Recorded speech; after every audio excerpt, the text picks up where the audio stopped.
Mark Reckless, who's also on the Kent Police Authority. Good morning. Good morning. So Ian Poynton then saying it's a criminal what you're saying really, and it's all spin. What do you say to that? Well, I don't think that's right, and I was actually quite reassured by some of what Mr. Poynton said earlier, because he was saying that if the cuts were rather less and more, he did think that they could be sort of taken on board, and he thought the police could carry on sort of delivering the service that we need in Kent. So I was pleased to hear the Federation saying that actually we could have some reductions without these sort of increases in crime. Yeah, but still, I don't think it's right. Okay, and I can see why you latch on to that point, but I'm looking at the adverts that it's going in the papers from tomorrow. 20% cuts in policing means 500 less officers in Kent. Consequences: rising crime, cuts are criminal. They have a long line of police officers outside the job centre, next to a picture of somebody breaking into a home. I mean, he made the point that Her Majesty's Inspectorate of Constabularies, when consulted about the police cuts, said the police could take a 12% cut without affecting frontline services, and this government disregarded that and went for the 20%. So he's saying, you know, you're disregarding the experts' view on this, and it will have an effect. No, I think you're comparing apples with pears there. The 12% figure related to sort of overall police spending. And what's being reduced by 20% is not overall police spending, but the central government grant. And some of the policing is funded from the precept and from other sources, and we're not seeing a similar reduction in that. So actually the overall reduction will be a lot less than 20%.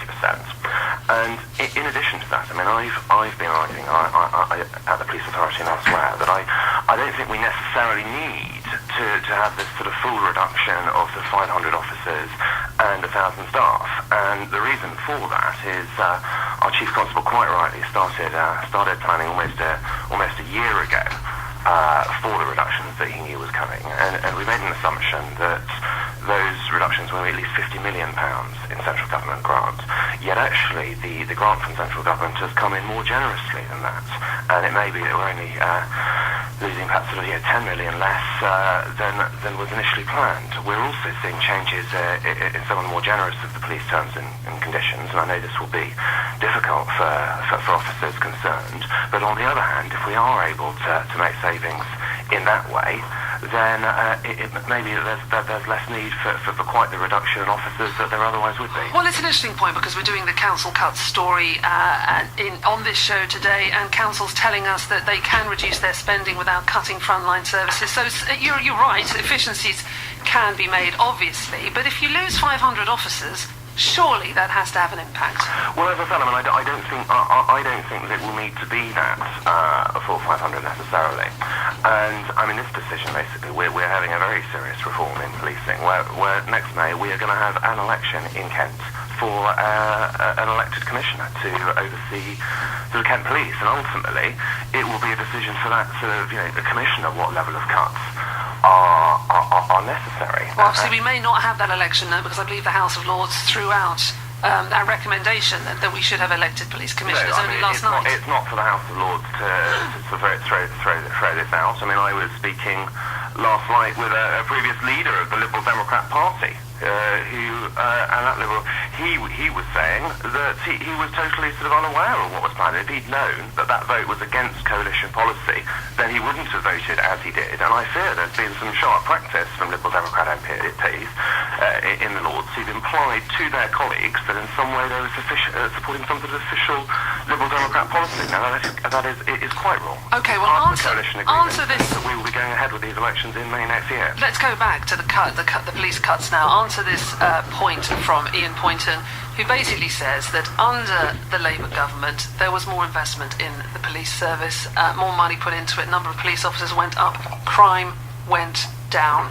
How can you then take money away from that and not have the reverse effect? How can you reduce investment and not see a rise in crime? Isn't it simple? Well, I'd say that the fall in crime we started seeing back in the early sort of mid-90s under the then Conservative government, and that has continued, and I welcome that. And it's continued falling, and actually over the past year we have been seeing already a reduction in police numbers. And I was one of a panel of 5 who appointed Mr. Learmont, our new Chief Constable, and he he delivered in Norfolk a restructuring of Norfolk Police that made very substantial savings. And when I spoke with him, there's sort of teams in Maidstone in specialist areas. We've had a very heavy intelligence function in Kent, and I do believe it is possible to make savings without sort of the suggestion that crime's going to rise. Now, at the margin, I think those savings could be sort of rather less than 500 and 1,000. And I've been speaking this past week with one potential candidate for the elected commissioner position who agrees with me and wants to work with the Federation and others to ensure that the cuts don't have to be quite as large as being suggested, because the government grant has actually been better than had initially been assumed. Mark Richards, thanks for joining us on the show this morning. MP for Rochester and Stroud.